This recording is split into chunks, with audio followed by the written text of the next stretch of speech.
Hello बच्चों, तो आज हम समझेंगे सर्कुलेटरी एंड लिम्फेटिक सिस्टम या कार्डियोवैस्कुलर सिस्टम में फिजियोलॉजी की फोर्थ क्लास।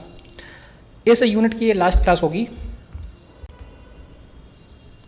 सिलेबस देख लेते हैं। इसमें हम function of heart, conduction system, cardiac cycle, stroke volume, cardiac output, blood pressure, pulse, circulation जिसमें भी principles, factor affecting blood pressure, pulse, coronary circulation, pulmonary circulation, systematic circulation, heart rate, regulation of heart rate, normal values जिनमें हमने देख ली है बीच में। तो last class या जो लास्ट टॉपिक बचा है वो है cardiovascular homeostasis in exercise and posture. इसको आज हम समझने वाले हैं। ये जो पॉइंट है या ये जो टॉपिक है ये आपको आपकी पूरी लाइफ में काम आने वाला है, क्योंकि एक्सरसाइज करना एक गुड हैबिट है। जैसे हम रोज़ टूथब्रश करते हैं, रोज़ नहाते हैं, ये हमारी हाइजीनिक एक्टिविटीज़ है। ठीक वैसे ही बॉडी को हेल्दी रखने के लिए एक्सरसाइज करना भी मस्ट है। एक्सरसाइज कितने टाइप की होती है, हमारा बॉडी या हमारा जो शरीर है किस तरीके से अडेप्ट करता है, हार्ट किस तरीके से अडेप्ट करता है, वो सब चीज़ें हम इस क्लास में समझने वाले हैं। ये ईयर वाइज सिलेबस है, इसमें ये आज का जो टॉपिक है वो नहीं है। तो क्लास शुरू करने के पहले कुछ क्वेश्चन है मेरे, जिनमें से एक है ये कि थर्मोस्टेट, इसका मतलब क्या होता है। ये एक थर्मोस्टेट है। आपके यहाँ पे भी अगर आपने देखा होगा कि एसी रहता है, एसी में टेम्परेचर कंट्रोल हम करते हैं, टेम्परेचर सेट करना पड़ता है हमको कि कितने डिग्री पे हमको टेम्परेचर रूम का चाहिए है। 20 डिग्री, 22, 24, 16, 18, 19, जो भी आपका हो रेंज, जो आपको रखना चाहते हैं आप, उस पे हम एसी सेट कर देते हैं। ठीक है। अब उस एसी का काम क्या है, 20 मान लो कि हमने 20 डिग्री पे सेट किया कि रूम का टेम्परेचर जो है वो 20 डिग्री होना चाहिए। अब उस एसी का काम क्या है, रूम का टेम्परेचर 20 डिग्री को मेंटेन करके रखना।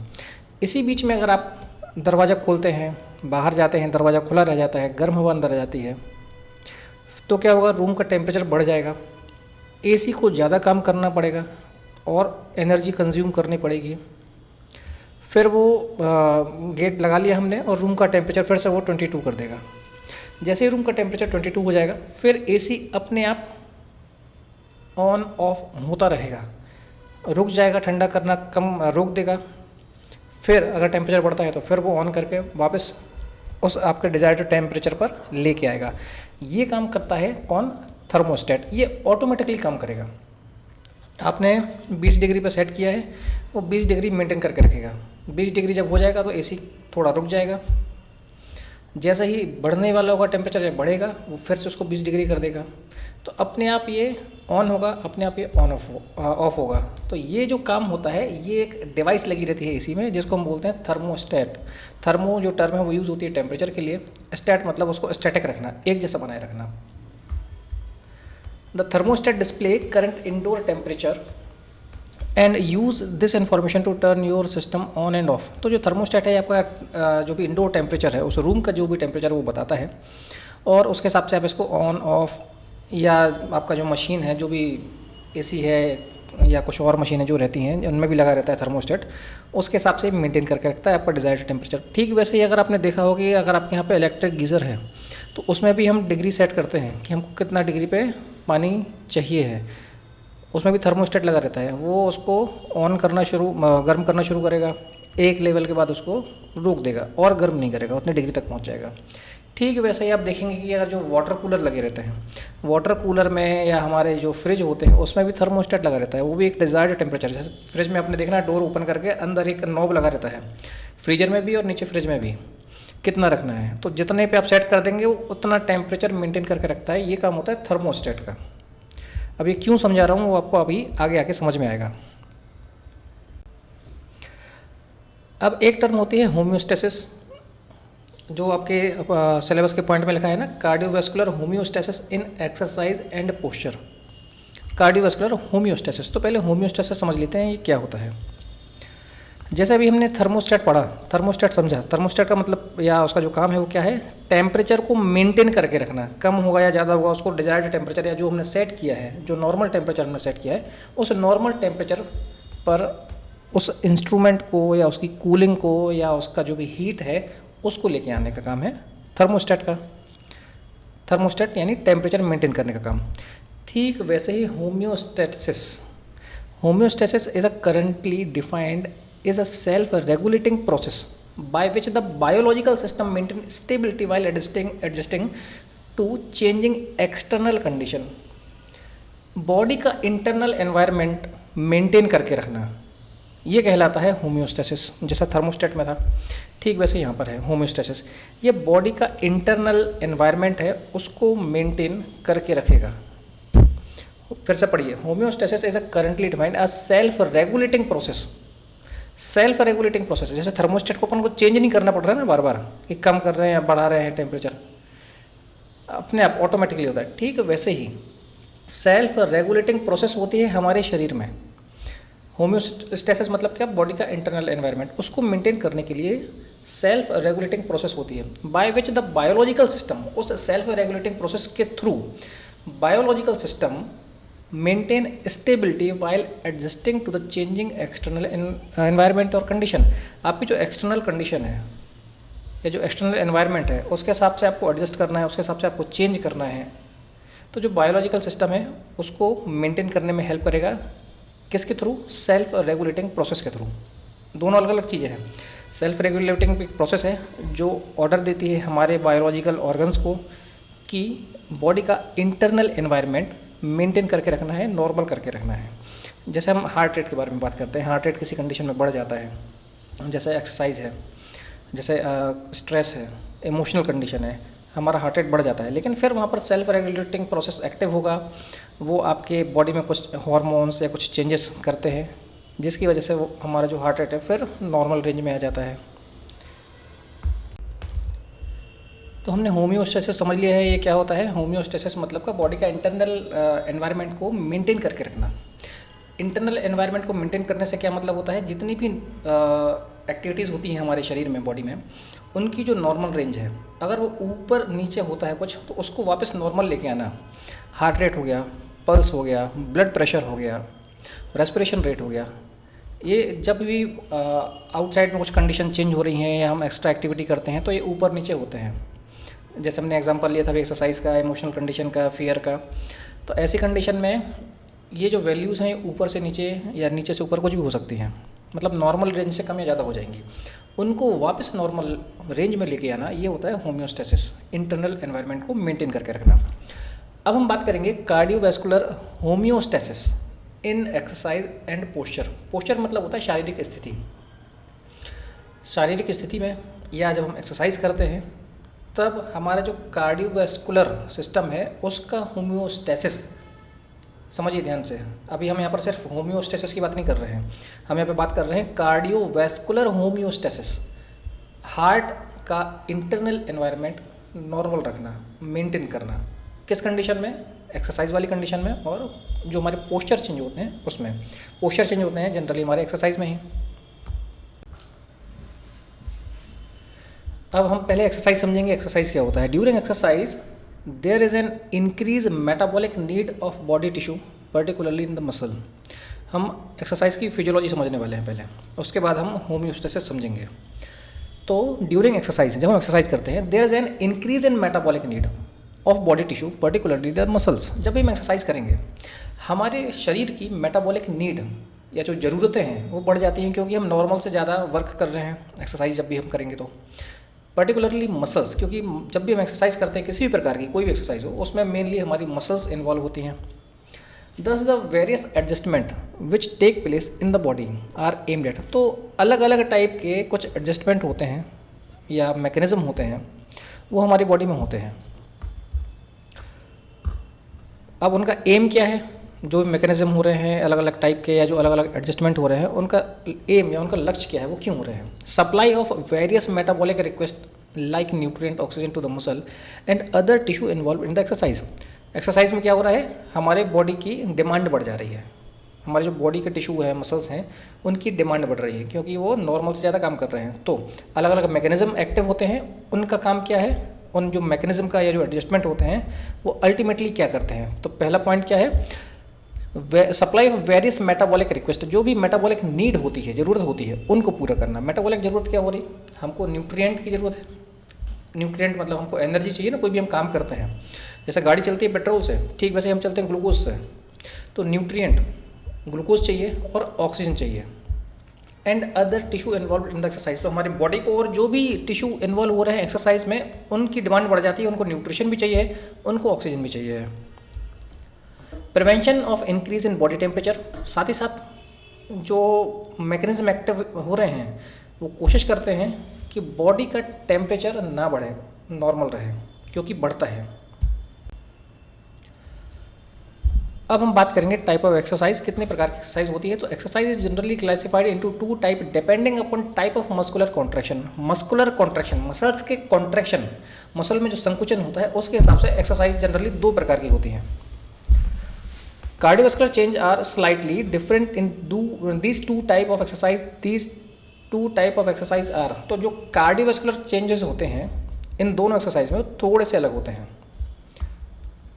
पहली एक्सरसाइज होती है डायनामिक और दूसरी होती है स्टैटिक। डायनामिक, इसको आप समझ लीजिए जैसे डायनामिक पावर होता है ना, यानी मूव होने का पावर, अपनी जगह से हिलने का पावर, मूव करने वाला। तो डायनामिक एक्सरसाइज जिसमें मूवमेंट हो रहा है, चल रहे हैं, दौड़ रहे हैं, भाग रहे हैं, कुछ एक्टिविटीज़ अलग हो रही हैं। और एक होता है स्टैटिक। स्टैटिक मतलब होता है उसी जगह पे, ज़्यादा मूवमेंट नहीं हो रहे हैं इसमें। तो dynamic exercise this primarily involve the isotonic muscle contraction. इसमें आइसोटोनिक मसल कॉन्ट्रैक्शन होते हैं। आइसोटोनिक मतलब होता है टोन, आइसोटोनिक, टोन एक जैसी बनी रहे, सेम हो, तो इसमें आइसोटोनिक मसल कॉन्ट्रैक्शन होते हैं डायनामिक एक्सरसाइज में। और इस एक्सरसाइज में जॉइंट और मसल ये मूवमेंट इसमें होते रहते हैं। एग्जाम्पल है swimming, bicycling, walking. In this type of exercise the heart rate, force of contraction, cardiac output and systolic pressure increase. तो डायनामिक एक्सरसाइज में क्या क्या बढ़ रहा है? Heart rate, force of contraction, cardiac output और सिस्टोलिक ब्लड प्रेशर। दूसरा है static exercise. This involve isometric muscular contraction. अब आइसोटोनिक था वहाँ पर, यहाँ पे आइसोमेट्रिक है। यहाँ पर जो लेंथ है वो सेम बनी रहती है, मसल की जो लेंथ है वो सेम बनी रहती है। This involve isometric muscular contraction without movement of joint. अब इसमें जॉइंट का मूवमेंट नहीं हो रहा है और आइसोमेट्रिक है, वहाँ पर आइसोटोनिक था और मसल और जॉइंट दोनों का मूवमेंट हो रहा था। Example is pushing heavy object which does not move. अब जैसे कि एक एग्जांपल बता देते हैं आपको। आपने कुछ वेट उठाया, जैसे हम बाइसेप्स कर्ल करते हैं ना, हाथों से वजन उठाया ऊपर और ऊपर ही उसको होल्ड करके रखा, नीचे नहीं ले जा रहे हैं, ऊपर ही होल्ड करके रखा, ये हो गया आइसोमेट्रिक कॉन्ट्रैक्शन। इसमें जॉइंट मूवमेंट नहीं हो रहा है। या आप कोई वॉल है, दीवार है, उस पर जोर लगा रहे हैं, दबा रहे हैं उसको। तो example is pushing heavy object which does not move, और वो ऑब्जेक्ट मूव नहीं कर रहा है।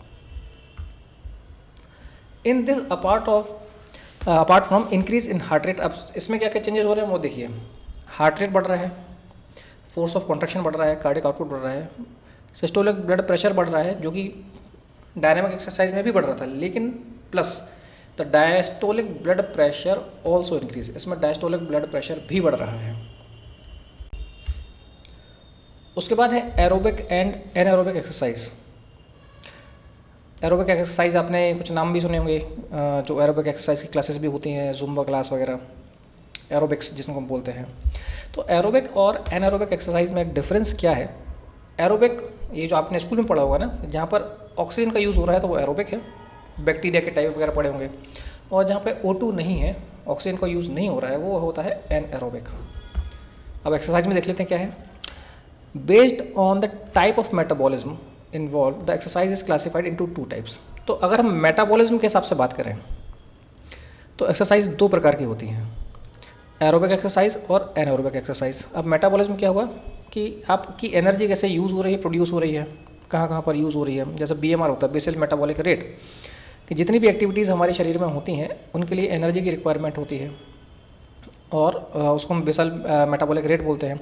तो मेटाबॉलिज्म, क्योंकि एनर्जी तो यूज़ होगी ही ना जब भी एक्सरसाइज करेंगे हम, तो यहाँ पर किस प्रकार से एनर्जी प्रोड्यूस हो रही है, बन रही है, मेटाबॉलिज्म कैसे हो रहा है, उसके हिसाब से एक्सरसाइज 2 प्रकार की होती है। पहली है एरोबिक एक्सरसाइज और दूसरी हो गई anaerobic exercise. The word aerobic and anaerobic refer to the energy producing process during exercise. अब ये एरोबिक और एनारोबिक का मतलब क्या हुआ कि जब भी आप एक्सरसाइज करेंगे तो एनर्जी प्रोड्यूस होगी आपको एक्सरसाइज के पावर के लिए, क्योंकि एक्सरसाइज करेंगे तो पावर चाहिए, पावर एनर्जी चाहिए। तो एनर्जी किस तरीके से बन रही है, किस तरीके से प्रोड्यूस हो रही है, उसके हिसाब से इनके नाम रखे गए हैं एरोबिक और anaerobic. Aerobic means with air और विथ ऑक्सीजन। तो एरोबिक का मतलब होता है एयर जहाँ पर यूज़ हो रही है, हवा यूज़ हो रही है, ऑक्सीजन यूज़ हो रही है। और एनारोबिक मतलब हो रहा है विदाउट एयर या without oxygen. Both aerobic and anaerobic exercise are required to maintain physical fitness. तो आपको अपनी फिजिकल फिटनेस मेंटेन करके रखनी है, जिस किसी को भी अपनी फिजिकल फिटनेस मेंटेन करके रखनी है तो दोनों प्रकार की एक्सरसाइज उनको करनी है। तो डिफरेंस समझ लेते हैं एरोबिक और एनारोबिक में क्या होता है। अब आपको समझ में आ रहा है, left side aerobic, right side में एनारोबिक। वो देखो दौड़ रहा है, भाग रहा है, और ये एक ही जगह पर स्टैटिक हैं, बैठे हुए हैं। तो पहले समझते हैं aerobic exercise. Aerobic exercise involve activity with the lower intensity which can be perform for a longer period. तो एरोबिक एक्सरसाइज कौन सी होती है? जो एक्सरसाइज जिनकी इंटेंसिटी या तीव्रता जो हम बोलते हैं वो कम होती है और इनको हम लंबे समय तक कर पाते हैं। The energy is obtained by the utilising nutrient in the presence of oxygen and hence it is called aerobic exercise. और जो एनर्जी है, इस प्रकार की एक्सरसाइज में जो एनर्जी यूज़ होती है, कंज्यूम होती है, उसको हम ऑक्सीजन के प्रेजेंस में यूज़ करते हैं, या ऑक्सीजन के प्रेजेंस में वो एनर्जी जनरेट होती है और उसको हम यूज़ करते हैं, इसीलिए हम इसको एरोबिक एक्सरसाइज कहते हैं। At the beginning the body obtain energy by the glycogen stored in the liver. तो शुरुआत में क्या होता है, हमारे लीवर में ग्लाइकोजन स्टोर्ड रहता है, उसको एज अ एनर्जी हम यूज़ करते हैं। After 20 minute when stored glycogen is exhausted the body start burning fat. तो एनर्जी की रिक्वायरमेंट है, लीवर में ग्लाइकोजन के रूप में या ग्लाइकोजन के फॉर्म में एनर्जी स्टोर रहती है इमरजेंसी के लिए। हमने उस ग्लाइकोजन का यूज़ किया, 20 मिनट के बाद वो जो ग्लाइकोजन है लीवर वाला, वो एग्जॉस्ट हो गया, ख़त्म हो गया। अब आप लगातार और एक्सरसाइज कर रहे हैं, अब आपको एनर्जी कहाँ से मिलेगी? ऐसी कंडीशन में 20 मिनट के बाद बॉडी फैट बर्न करना शुरू कर देती है। Body fat is converted into glucose. तो बॉडी का जो फैट है वो ग्लूकोज में कन्वर्ट होता है, जिसको हम एनर्जी के रूप में यूज़ करते हैं। Aerobic exercise require larger amount of oxygen to obtain the energy needed for the prolonged exercise. इसलिए ध्यान दीजिए, जब भी आप एक्सरसाइज करें, और जैसे अभी हमने ध्यान दिया, कुछ लोग जिनको फैट बर्न करना है, फैट कम करना है बॉडी का, उनके लिए बहुत ज़रूरी बात है ये, ध्यान से सुनिए। आपको एरोबिक एक्सरसाइज करनी है, 20 मिनट तक आप एक्सरसाइज करेंगे शुरुआती, तो ग्लाइकोजन जो लीवर में एनर्जी स्टोर है उसको यूज़ करेंगे, उसके बाद वो एग्जॉस्ट हो जाएगा। 20 मिनट के बाद आप कंटिन्यू एक्सरसाइज करते हैं, तब ऐसा नहीं है कि लगातार एक्सरसाइज कर रहे हैं, ब्रेक ले लेके कर रहे हैं 2 मिनट 5 मिनट का। उसके बाद हमारी बॉडी का फैट कार्बोहाइड्रेट या ग्लूकोज में कन्वर्ट होता है, जिसको हम एनर्जी के रूप में यूज़ करते हैं। लेकिन यहाँ पर बहुत ज़्यादा ऑक्सीजन की रिक्वायरमेंट भी पड़ती है, एरोबिक एक्सरसाइज हो रही है, तो ब्रीदिंग पैटर्न पर भी हमको ध्यान देना रहता है कि कब सांस लेनी है, कब सांस छोड़नी है। जब रिलैक्सेशन या कॉन्ट्रैक्शन जब होता है, रिलैक्सेशन कॉन्ट्रैक्शन में हार्ट की बात नहीं कर रहा हूँ, जो हम एक्सरसाइज कर रहे हैं उस एक्सरसाइज की बात कर रहा हूँ, तो उसके हिसाब से हमारा ब्रीदिंग पैटर्न भी होना चाहिए, ताकि हम अच्छे से सांस लें, ऑक्सीजन लें और उसका यूज़ करके बॉडी फैट बर्न करें, उसके बाद उसको ग्लूकोज में कन्वर्ट करें और उसको एनर्जी के रूप में हम यूज़ कर पाएँ। अब जैसे ये एरोबिक एक्सरसाइज हो गई, हम रोप स्किपिंग करते हैं, रनिंग कर रहे हैं, रोइंग कर रहे हैं, साइकिलिंग कर रहे हैं, स्विमिंग कर रहे हैं, जिसमें भी आपका हार्ट रेट बढ़ता है, वो एरोबिक एक्सरसाइज होती है। Following are some of the example of aerobic exercise. कौन कौन सी है? Fast walking, jogging, running, bicycling, skiing, skating, hockey, soccer या फुटबॉल, टेनिस, बैडमिंटन। इनमें देखिए सब में आप दौड़ भाग कर रहे हैं, इनको हम कार्डियो एक्सरसाइज भी बोलते हैं। कार्डियो एक्सरसाइज जिनमें हार्ट रेट हमारा बढ़ जाता है काफ़ी। Swimming, rowing. अब बात करेंगे एनारोबिक एक्सरसाइज के बारे में। Anaerobic exercise involve exertion for short period followed by the period of rest. इसमें एक्सर्शन होता है कम समय के लिए और बीच बीच में हम रेस्ट भी लेते हैं। It use the muscle at high intensity and high rate of work for a short period. इसमें मसल्स का हम बहुत ज़्यादा हाई इंटेंसिटी में यूज़ करते हैं, बहुत ज़्यादा वर्क करते हैं लेकिन छोटे समय के लिए। जैसे अगर आप बोले, जैसे एक एक्सरसाइज होती है पुलअप, आप देखा होगा आपने, जिम में बार लगी रहती है उस पर हम टंग जाते हैं और अपनी बॉडी ऊपर लेते हैं, पुलअप। नीचे ज़मीन पे लेट के हम पुशअप करते हैं। तो इन एक्सरसाइज में क्या हो रहा है, मसल का हम हाई इंटेंसिटी में यूज़ कर रहे हैं बहुत ज़्यादा समय के लिए, और बहुत ज़्यादा मसल्स हम यूज़ करते हैं, हाई इंटेंसिटी में यूज़ करते हैं, लेकिन बहुत कम समय के लिए हम करते हैं। पुशअप कितनी देर करते हैं, पुलअप हम कितनी देर कर पाते हैं, या हमने हैवी वेट लिफ्ट किया तो उसको कितनी देर तक उठा के रखेंगे। तो ये सब एनाएरोबिक एक्सरसाइज होती हैं। Body obtain energy by burning glycogen stored in the muscle without oxygen, hence it is called anaerobic exercise. तो ऐसी एक्सरसाइज में होता क्या है, एनर्जी कहाँ से आ रही है, जो मसल में ग्लाइकोजन स्टोर होता है उसको यूज़ करते हैं।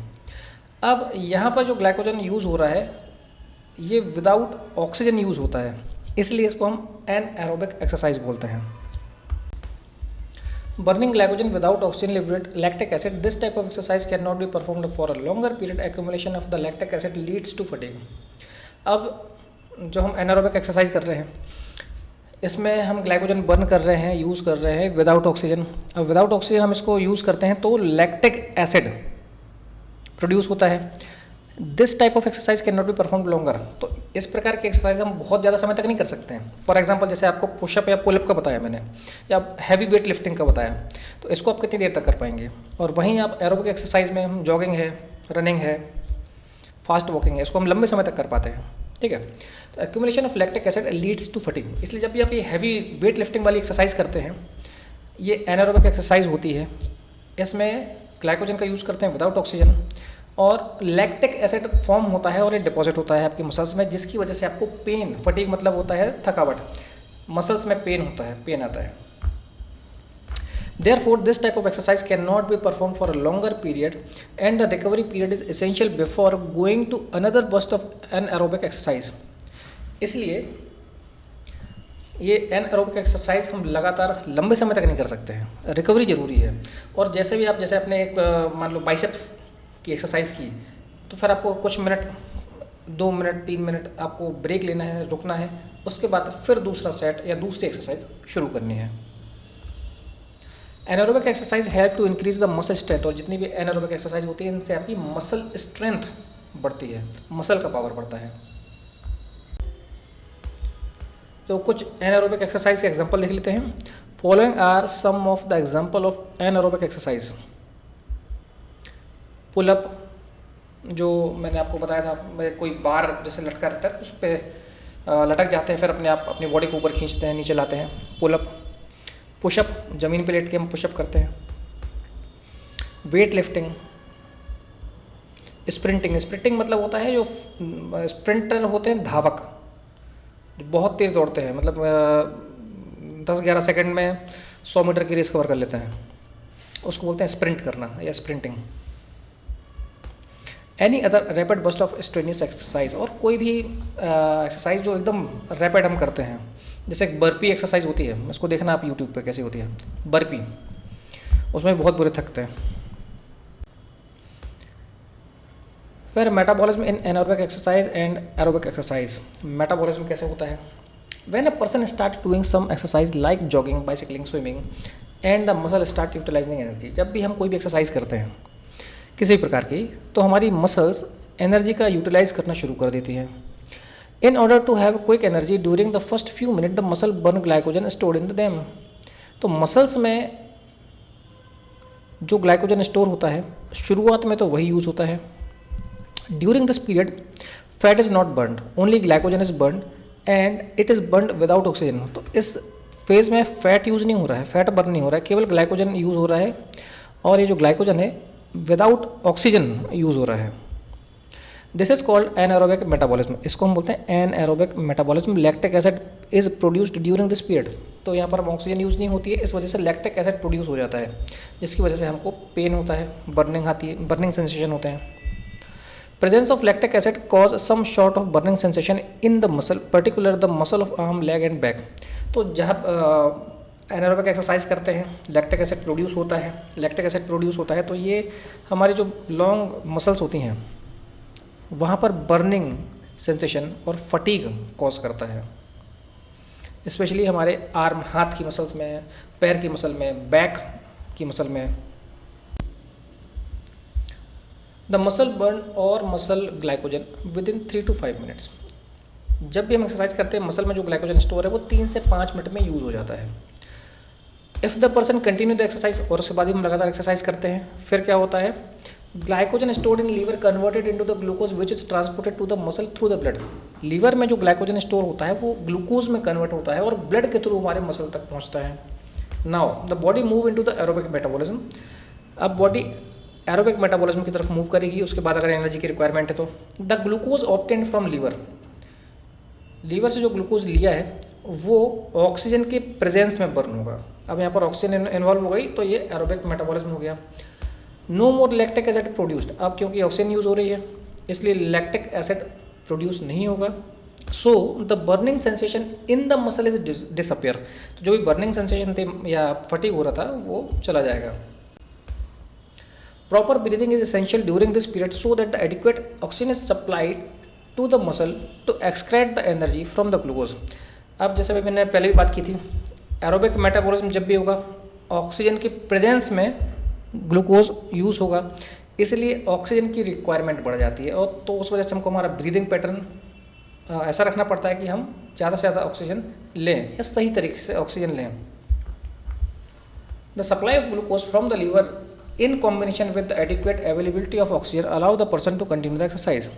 अब ग्लूकोज की सप्लाई कैसी है, साथ ही साथ ऑक्सीजन की सप्लाई कैसी है, इन दोनों का कॉम्बिनेशन ही पर्सन को एक्सरसाइज कंटिन्यू करने में हेल्प करेगा। The utilization of all the glycogen stored in the liver completed by the 20 minutes. If the exercise is continue beyond this the body start utilizing fat. तो जो भी glycogen store है liver में, ये 20 minute में use हो जाएगा, लगभग 20 मिनट में। उसके बाद भी एक्सरसाइज कंटिन्यू करते हैं तब बॉडी फैट का यूज़ करना शुरू करती है, फैट को ग्लूकोज में कन्वर्ट करते हैं जिसको हम एनर्जी के रूप में यूज़ कर पाते हैं। The stored fat called body fat, तो जो भी हमारी बॉडी में फैट डिपॉजिट है, बॉडी फैट जिसको हम बोलते हैं, इज कन्वर्टेड इनटू कार्बोहाइड्रेट, वो कार्बोहाइड्रेट में कन्वर्ट होता है, which is utilized by the muscle, और जिसको हमारी मसल्स यूज़ करती है एनर्जी के लिए। This allow the person to do the exercise for a longer period, तो इसकी वजह से कोई पर्सन लंबे समय तक एक्सरसाइज कर पाता है। अब बात करेंगे severity of exercise. The cardiovascular and other changes in the body depend upon the severity of exercise also. Cardiovascular change जो भी होंगे ये डिपेंड करेंगे कि एक्सरसाइज की सीवियरिटी कितनी है, कितनी ज़्यादा या कितनी तीव्र एक्सरसाइज आप कर रहे हैं, इंटेंसिटी कितनी ज़्यादा है, उसके हिसाब से कार्डियोवैस्कुलर चेंजेस हमारे शरीर में होते हैं या कार्डियोवैस्कुलर होम्योस्टेसिस होगा। Based on the severity exercise is classified into 3 types. तो सीवियरिटी के हिसाब से एक्सरसाइज 3 प्रकार की होती है, माइल्ड एक्सरसाइज, मॉडरेट एक्सरसाइज और सीवियर एक्सरसाइज।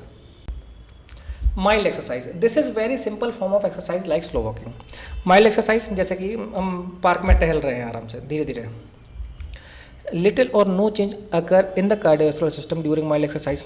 तो जब हम माइल्ड एक्सरसाइज करते हैं तो हमारे कार्डियोवैस्कुलर सिस्टम में कोई चेंज नहीं होता है, बहुत कम होता है। आप आराम से टहल रहे हैं तो आपकी सांस नहीं फूलने लग जाएगी, थक नहीं जाएंगे एकदम से। दूसरा है moderate exercise. This does not involve strenuous muscular activity. इसमें हम बहुत ज़्यादा स्ट्रेनियस मस्कुलर एक्टिविटी नहीं कर रहे हैं, जैसे पुशअप करना, पुलअप करना, बहुत ज़ोर से दौड़ जाना, ये सब नहीं हो रहा है। So that this type of exercise can be perform for a longer period. तो इसलिए इस प्रकार की जो एक्सरसाइज है इनको हम लंबे समय तक परफॉर्म कर पाते हैं।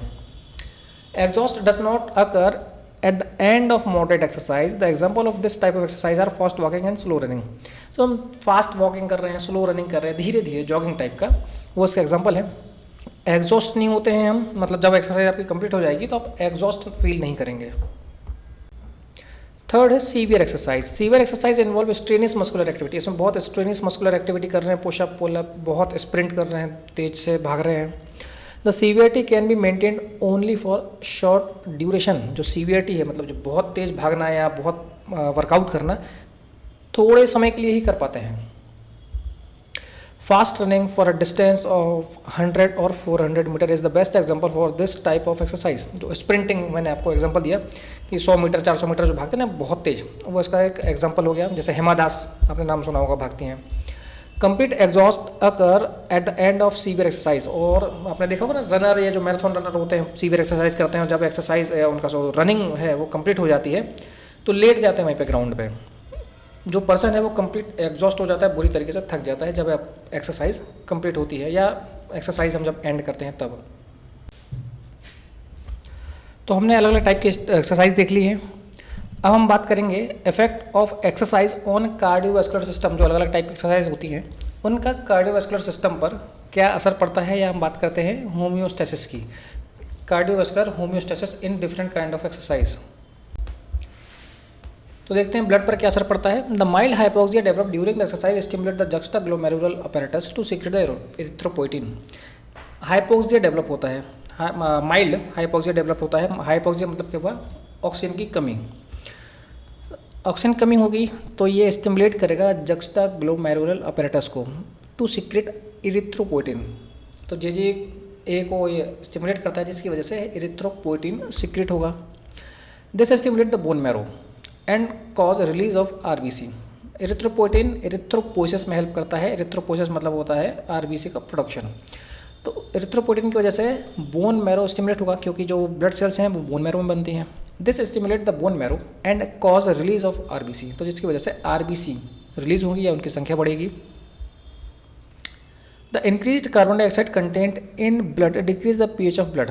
और साथ ही साथ CO2 की मात्रा भी हमारे ब्लड में बढ़ती है, जिसकी वजह से हमारे बॉडी का ब्लड का पीएच थोड़ा कम हो जाता है। ये चेंजेस होते हैं ब्लड में। ऑन ब्लड वॉल्यूम, यानी कि ब्लड का जो अमाउंट है उस पर क्या फ़र्क पड़ता है। More heat is produced during exercise, the thermo regulatory system is activated. अब जो थर्मोस्टेट वाला बताया था मैंने आपको, ठीक वैसे हमारे शरीर में भी होता है थर्मोस्टेट, थर्मो रेगुलेटरी मैकेनिज्म या सिस्टम। ये बॉडी का टेम्परेचर मेंटेन करने का काम करता है। More heat is produced during exercise. जब हम एक्सरसाइज करते हैं तो बॉडी में हीट बढ़ती है, और हीट बढ़ती है तो थर्मो रेगुलेटरी सिस्टम एक्टिवेट होता है, जो टेम्परेचर को कंट्रोल करने का काम करेगा, यानी कि इसको नहीं बढ़ने देगा। In this cause secretion of large amount of sweat. तो उसकी वजह से हमारे शरीर में स्वेटिंग या पसीना आना ये होता है, ये बढ़ता है। अब पसीना आता है तो क्या होता है, आपका टेम्परेचर तो कंट्रोल हो गया, गर्मी शरीर से बाहर निकल गई और टेम्परेचर ज़्यादा नहीं बढ़ पाया। लेकिन इसकी वजह से क्या होगा, स्वेटिंग की वजह से फ्लूइड लॉस होगा, रिड्यूस्ड ब्लड वॉल्यूम, क्योंकि जो फ्लूइड है वो हमारे ब्लड मतलब जो टोटल अमाउंट ऑफ फ्लूइड होता है उसमें ब्लड है या जितना भी लिक्विड है फ्लूइड है सब कुछ रहता है। तो जैसे स्वेटिंग होगी या शरीर से फ्लूइड बाहर निकलेगा तो ब्लड वॉल्यूम भी कम होगा, क्योंकि उसमें से ही फिल्टर होके स्वेट बाहर निकलेगा। Haemoconcentration and sometimes severe exercise leads to even dehydration. बहुत ज़्यादा एक्सरसाइज करने की वजह से पर्सन को डिहाइड्रेशन यानी फ्लूइड की कमी भी हो जाती है। इसलिए आपको बार बार बीच बीच में सिप करके मतलब 1-2 घूंट पानी पीने के लिए एडवाइस किया जाता है। On heart rate increase during exercise. Heart rate increase even by the thought of exercise और प्रिपरेशन एक्सरसाइज। जब भी हम एक्सरसाइज करते हैं तो हमारा हार्ट रेट बढ़ जाता है। यहाँ तक कि जब हम एक्सरसाइज के बारे में सोचते हैं तब भी हमारा हार्ट रेट बढ़ जाता है। या फिर हम जो वार्म अप करते हैं, प्रिपरेशन एक्सरसाइज जिसको हम बोलते हैं, शुरुआत में हल्का सा जॉगिंग, जंप करना, स्ट्रेचिंग करना, उसमें भी हमारा हार्ट रेट बढ़ जाता है। In moderate exercise the heart rate increase up to 180 beats per minute. जब हम मॉडरेट एक्सरसाइज करते हैं तो हमारा heart beat 180 beat per minute तक चला जाता है, जो नॉर्मली 60 से 80 के बीच में होता है नॉर्मल। लेकिन जब हम मॉडरेट एक्सरसाइज करते हैं तब ये 180 तक पहुंच जाता है, और जब हम सीवियर मस्कुलर एक्सरसाइज करते हैं तब ये 240 से 260 लगभग 250 बीट पर मिनट तक पहुंच जाता है। कार्डियक आउटपुट पर क्या फ़र्क पड़ता है, तो cardiac output is increased up to 20 litre per minute in moderate exercise. जब हम मॉडरेट एक्सरसाइज करते हैं cardiac output 20 litre per minute तक पहुंच जाता है, जो कि नॉर्मली 5 लीटर होता है। And up to 35 litre per minute during severe exercise. और जब हम सीवियर एक्सरसाइज करते हैं तो ये लगभग 35 लीटर पर मिनट तक हो जाता है। The increase in cardiac output is directly proportional to the increase of the in the amount of oxygen consumed during exercise. Cardiac output depend करेगा कितनी ऑक्सीजन आपको रिक्वायरमेंट है, क्योंकि जैसे आपको एरोबिक एक्सरसाइज करते हैं अपन, उसके लिए आपको एनर्जी चाहिए, एनर्जी के लिए आपको ऑक्सीजन चाहिए, ऑक्सीजन चाहिए है, ऑक्सीजन कौन सप्लाई करेगा? हार्ट सप्लाई करेगा। हार्ट सप्लाई कैसे करेगा? कार्डियक आउटपुट, उसके थ्रू ब्लड पूरी बॉडी में पंप होगा, ऑक्सीजन आएगी। तो कार्डियक आउटपुट डिपेंड करता है कि आपको ऑक्सीजन की रिक्वायरमेंट कितनी है, उसके ऊपर कार्डियक आउटपुट डिपेंड करेगा। During exercise cardiac output is increase because the increase in heart rate and stroke volume. तो जब हम एक्सरसाइज करते हैं तो कार्डियक आउटपुट बढ़ जाता है, क्योंकि अब यहाँ पर हार्ट रेट भी बढ़ता है और स्ट्रोक वॉल्यूम भी बढ़ जाता है। फिर नेक्स्ट है वेनस रिटर्न। वेनस रिटर्न, क्योंकि अब हार्ट कार्डियक आउटपुट बढ़ रहा है, ब्लड पंप ज़्यादा हो रहा है, तो ब्लड आएगा तभी तो पंप होगा, तो वेनस रिटर्न भी बढ़ जाएगा। Venous return is remarkably increased in the exercise because of muscle pump, respiratory pump and splenic vasoconstriction. फिर नेक्स्ट है on blood flow to the skeletal muscle.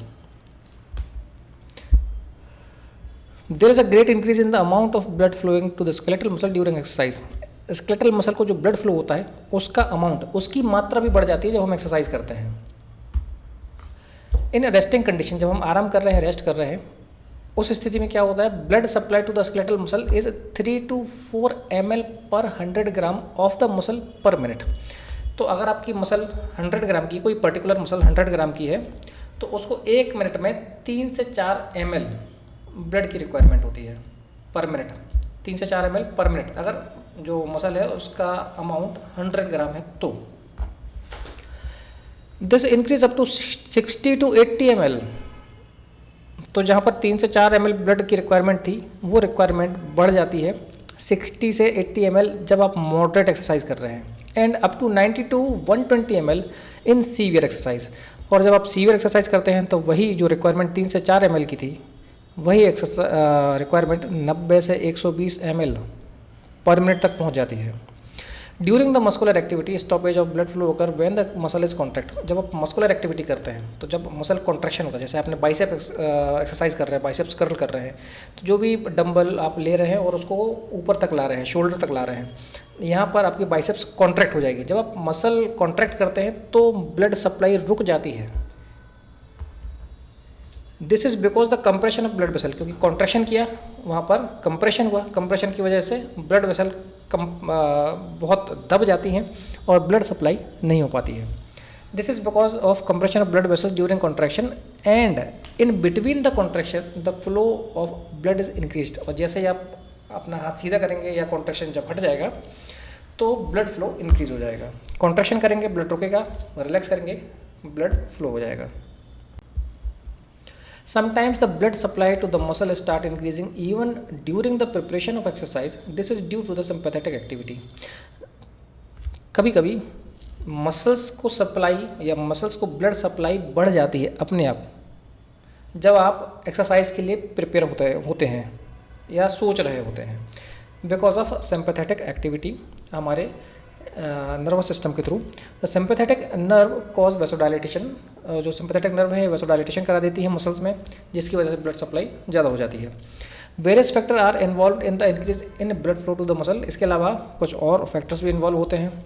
All such factor increase the amount of blood flowing to the muscle by mean the dilatation of blood vessel of the muscle. तो जितने भी factor हैं वो सब involve होकर क्या करते हैं, वेसल्स में डायलिटेशन करा देते हैं। डायलिटेशन होने की वजह से मसल्स में ब्लड सप्लाई बढ़ जाती है। On blood pressure, blood pressure पर क्या फ़र्क पड़ता है? During moderate isotonic exercise the systolic pressure is elevated. This is due to increase heart rate and stroke volume. जब हम मॉडरेट आइसोटोनिक एक्सरसाइज करते हैं तो सिस्टोलिक ब्लड प्रेशर बढ़ जाता है। अभी क्यों बढ़ता है? हार्ट रेट और स्ट्रोक वॉल्यूम की वजह से। अब ध्यान दीजिए, सिस्टोलिक प्रेशर क्या होता है? जब हमारा हार्ट कॉन्ट्रैक्ट करता है, लेफ्ट वेंट्रिकल से ब्लड पंप होकर ब्लड की पूरी वेव हमारे वेसल्स में आती है, ठीक। अब यहाँ पर ऑक्सीजन की रिक्वायरमेंट बढ़ रही है, ऑक्सीजन की रिक्वायरमेंट बढ़ रही है तो स्ट्रोक वॉल्यूम बढ़ रहा है। स्ट्रोक वॉल्यूम मतलब जो पहले 70 ml था, अब वो बढ़ जाएगा। स्ट्रोक वॉल्यूम बढ़ेगा, ज़्यादा ब्लड पंप होगा, ज़्यादा ब्लड पंप होगा तो सिस्टोलिक प्रेशर बढ़ जाएगा। इस वजह से सिस्टोलिक प्रेशर एलिवेट हो जाता है। एक्सरसाइज के बाद ब्लड प्रेशर पे क्या असर आता है? Large quantity of metabolic end product are produced during exercise. जब हम एक्सरसाइज करते हैं तब बहुत ज़्यादा क्वांटिटी में मेटाबॉलिक प्रोडक्ट प्रोड्यूस हो जाते हैं, बन जाते हैं। These substance accumulate in the tissue particularly the skeletal muscle. तो ये जो वेस्ट प्रोडक्ट है या जो मेटाबॉलिक प्रोडक्ट हैं ये स्केलेटल मसल के टिश्यूज़ में डिपॉजिट हो जाते हैं, एक्यूमुलेट हो जाते हैं, इकट्ठे हो जाते हैं। The metabolic end product cause vasodilatation. तो ये सब मेटाबॉलिक एंड प्रोडक्ट की वजह से वेसोडाइलेटेशन होता है। So blood pressure fall slightly below the resting level after the exercise. तो जब हम एक्सरसाइज करते हैं ब्लड प्रेशर बढ़ता है। जब एक्सरसाइज हमारी रुक जाती है, हम रेस्टिंग कंडीशन में आ जाते हैं, तब ब्लड प्रेशर नॉर्मल जो रेस्टिंग कंडीशन है उससे भी थोड़ा सा नीचे आ जाता है एक्सरसाइज के बाद। However, the pressure return to the resting level quickly as soon as the metabolic end product are removed from the muscle। और जैसे ही मेटाबॉलिक एंड प्रोडक्ट हैं ये रिमूव हो जाते हैं तो ब्लड प्रेशर फिर से हमारा रेस्टिंग कंडीशन में जितना होता है नॉर्मली उतना आ जाता है। तो बच्चों आज हमने सर्कुलेटरी एंड लिम्फेटिक सिस्टम की फिजियोलॉजी कंप्लीट कर ली है। अब जो आपका एनाटॉमी का सिलेबस है उसमें सर्कुलेटरी एंड लिम्फेटिक सिस्टम है, जिसमें सर्कुलेटरी, लिम्फेटिक सिस्टम और ब्लड तीनों हैं। लेकिन जो फिजियोलॉजी का सिलेबस है इसमें सर्कुलेटरी लिम्फेटिक सिस्टम अलग है और ब्लड अलग है। तो अब हम ब्लड कंप्लीट करते हैं इसके बाद, और ब्लड के बाद फिर हम कोई दूसरा सिस्टम उठाएंगे सिलेबस के हिसाब से। तो यूनिट 6 एंडोक्राइन सिस्टम है, तो कोशिश करेंगे उसी को ले लें, लाइन से चलते जाते हैं। Thank you.